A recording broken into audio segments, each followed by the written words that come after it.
It's hard to get a sense today of what the modern city of Hartford, Connecticut was like in colonial times. But there's a map from 1774 that shows one block of the city on the eve of the Revolutionary War.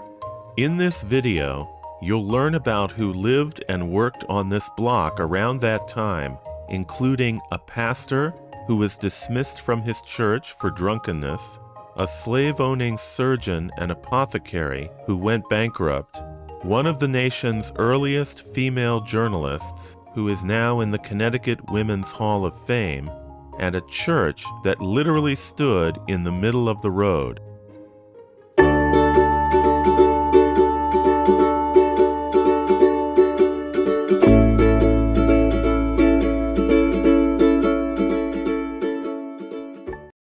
Hi, this is History with me, Dan, and in this video, I'm going to talk about the earliest history of a block of Main Street in Hartford between Buckingham Street and Park Street.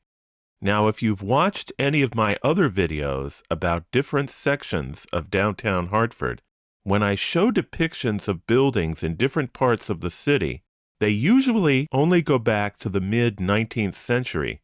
For instance, this is a section of the bird's eye view of Hartford of 1877. It shows the buildings that existed then between Park Street on the south and Buckingham Street on the north. The only building shown here that still stands today is South Congregational Church at the corner of Buckingham Street. It was built in 1827.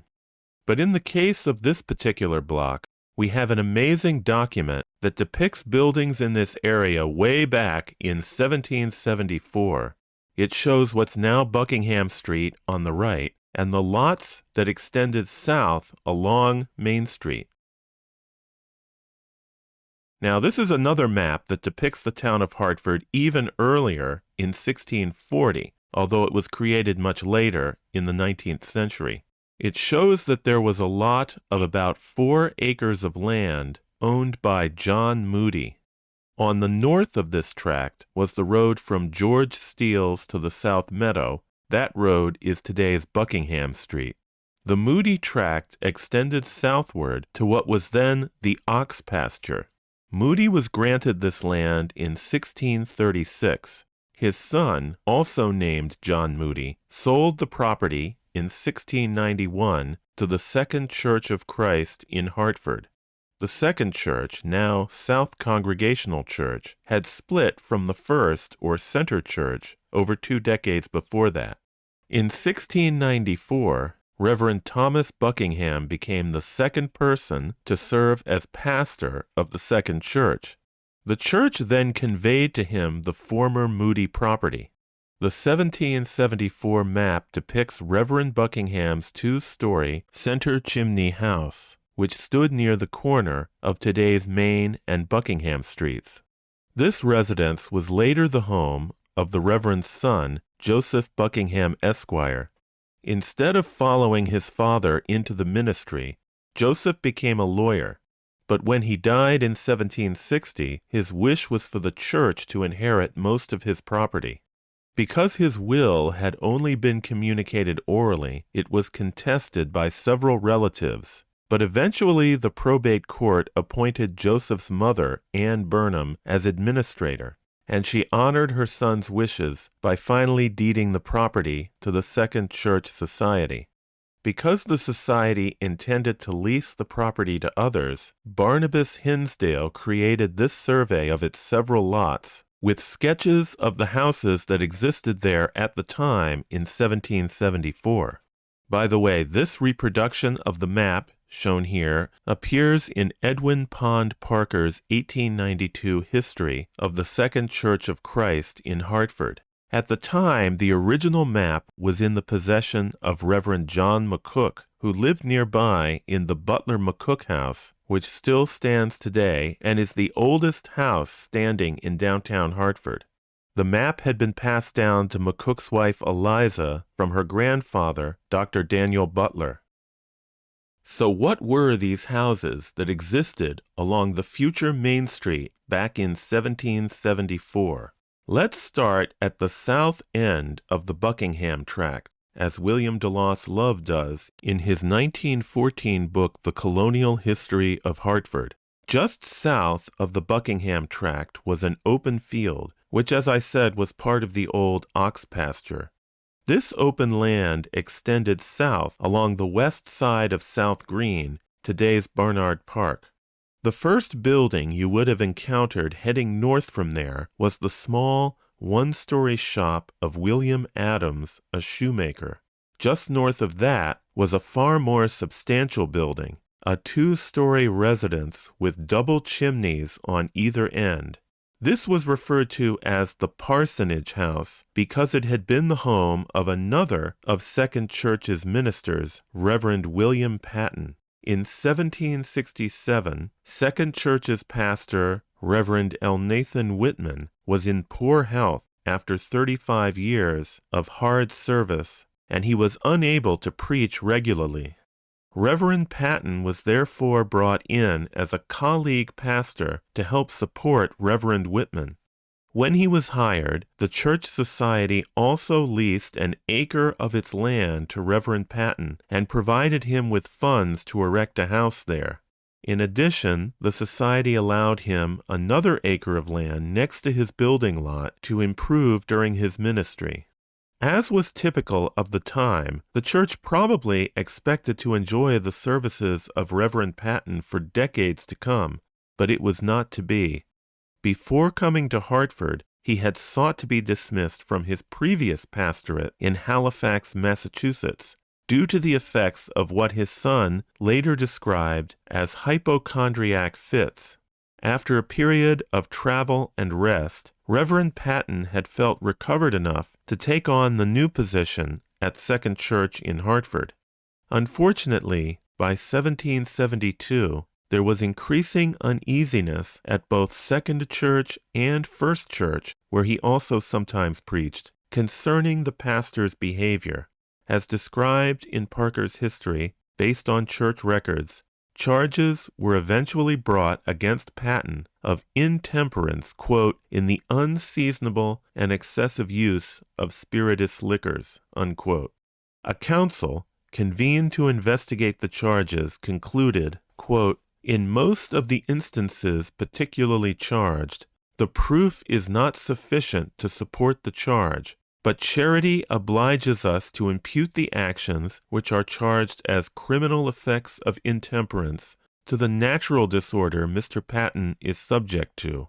But in some of the instances we judge it is proved that Mr. Patten had used strong liquors in so unseasonable and intemperate a manner as did either cause those actions which the witnesses judged the signs of drunkenness, or did bring on or increase Mr. Patten's natural disorder, unquote. In the spring of 1773, he was, quote, dismissed and discharged from his pastoral relation, unquote. Although he was dismissed, the church felt that because Reverend Patten had made suitable Christian reflections upon his conduct, it would not withhold giving him a good recommendation. Although Patten tried to continue preaching in other places, he found that his voice failed him, and he suffered from severe depression. Sadly, Reverend Patten passed away just 2 years later, at the age of 35, while he was visiting the home of his father in Roxbury, Massachusetts. Back in Hartford, the aged Reverend Whitman had to continue on alone as pastor of Second Church until his death in February 1777. Reverend Patten was married to Ruth, the daughter of Reverend Eleazar Wheelock, the founder of Dartmouth College. Left a widow with 6 children, she continued to live in Hartford and died in 1831 at the age of 91. Her son William became a pastor in Newport, Rhode Island, and 3 of her other children became noted educators in Hartford. Her son William wrote a memoir of his mother after her death. Back in the early 1770s, there was at least one enslaved person in the Patten household, a man named Obed, who had been given as a gift to Ruth Patten by her father at the time of her marriage. Not long after her husband had been dismissed by the church, Obed became very ill and passed away. According to her son William, Mrs. Patton put great effort into trying to convert Obed to Christianity before his death. Just north of the parsonage house was a vacant lot, possibly the one the church had leased to Reverend Patton, and north of that was a smaller two-story house. In 1777, it was leased to Dr. William Jepson, a surgeon and apothecary who sold drugs and medicines here. The advertisement on the left appeared in the Connecticut Current in 1779 and mentions that his shop was a few rods south of the South Meeting House. Dr. Jepson had been an apprentice to Dr. Sylvester Gardner of Boston, and he first came to Hartford in 1757 to open a branch in the city of Gardner's apothecary business under the name Gardner and Jepson.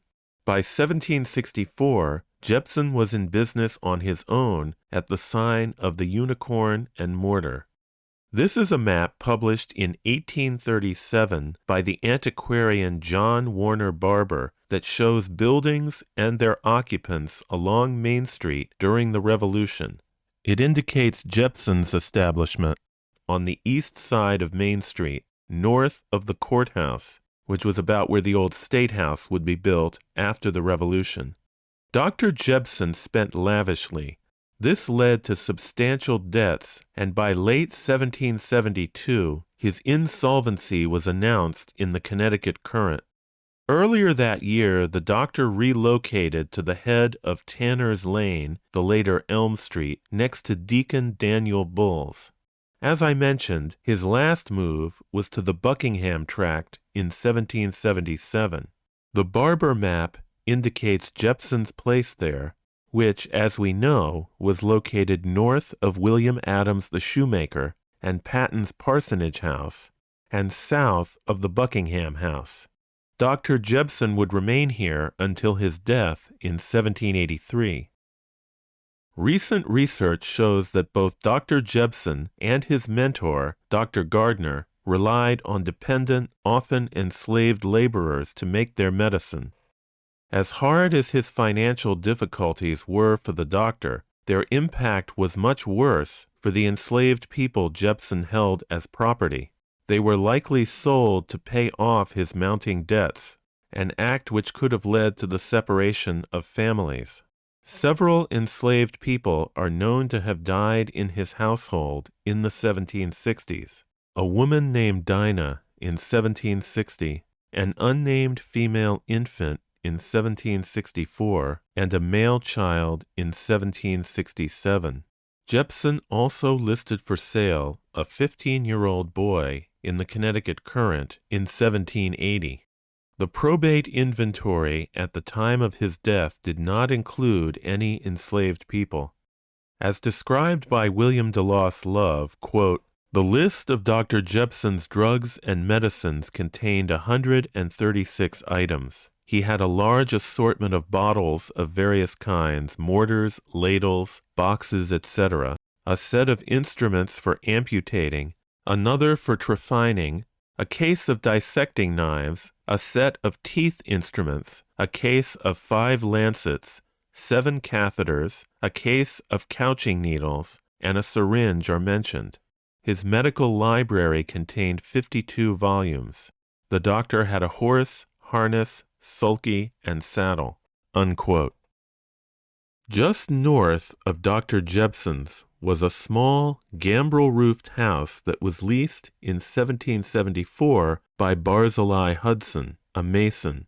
About the same time, Ebenezer Watson, a printer, moved into the house on the corner. This is the house I mentioned earlier that had been home to Reverend Thomas Buckingham and then to his son Joseph. Ebenezer Watson was the publisher of the Connecticut Current newspaper. Watson died of smallpox in September 1777. His widow, Hannah Bunce Watson, was 27 years old and had 5 children, all under the age of 7. She had little experience as a printer, but to keep the newspaper going, she partnered with George Goodwin, who was 20 years old but had worked at the Current since he was 9. Goodwin handled the printing machines, while Hannah took over the editing, writing articles that continued her late husband's strong support for the revolution. She soon faced a crisis when the paper mill that she owned in partnership with another widow, Sarah Ledyard, burned down. It was suspected to be arson by Tory sympathizers. With paper in short supply, the Current was about to print its last issue when Watson and Ledyard made a last-ditch appeal to the Connecticut legislature for a loan to rebuild the mill. Within a day, the General Assembly authorized a statewide lottery to support the rebuilding. During construction, the Current remained in publication by printing half-sheet editions on wrapping paper. In 1779, Hannah Bunce Watson married her neighbor, Barzillai Hudson, and retired from the newspaper. Her husband took over her share of the printing partnership, which became Hudson and Goodwin. Just to the west, behind the Watson residence, was a saltbox-style house that was leased in 1774 by Elisha Burnham, a blacksmith. In 1825, possession of the corner property returned to the Second Ecclesiastical Society, and, as we know, the Society soon erected South Church, which still stands here today. But where did the church's previous building stand? Well, it stood just north of here, right in the middle of Buckingham Street. This painting by an unknown artist is a view southeastward across the Little River and the future area of Bushnell Park towards Main Street. On the left is Center Church, which still stands today. On the right is South Church, which was much smaller. Built in 1752 to 1754, it faced north. The first sermon to be preached in the new meeting house was by Reverend George Whitfield, the minister who was a leader of the religious revival movement called the First Great Awakening. This is a section of the Plan of Hartford in 1824. As I mentioned, the Buckingham tract was on the west side of Main Street, north of Park Road and South Green. This map shows Second or South Church right in the road at the entrance to Buckingham Street, with its east side extending out into Main Street. By the early 1820s, the building was in bad condition and, as you might imagine, was considered an obstruction as traffic in the city was increasing. So it was replaced by the Current Church, which was built between 1825 and 1827. Things had changed a lot in the preceding half-century. And, of course, none of the buildings depicted on the 1774 map survive today. But these lost residences reflect a lot about the history of that time, including common trades like shoemaker, surgeon, apothecary, printer, and blacksmith, the prominence of the Congregational Church in New England, the presence of slavery, and the circumstances of women who were widowed with large families of children to provide for, a situation which in one instance here led to a young widow becoming a pioneering female journalist and editor. These buildings also reflected the types of houses common at the time, from more modest single-chimney homes, which could also be their residence place of business, to a large four-chimney parsonage. Architectural features included a gambrel-roofed house and a colonial saltbox. If you want to learn more about Hartford history, check out my new Substack called Remembering Old Hartford, oldhartford.substack.com. And did you know that this channel, History with Dan Sterner, has membership options? Click on the channel's membership tab to learn more. Thanks for watching.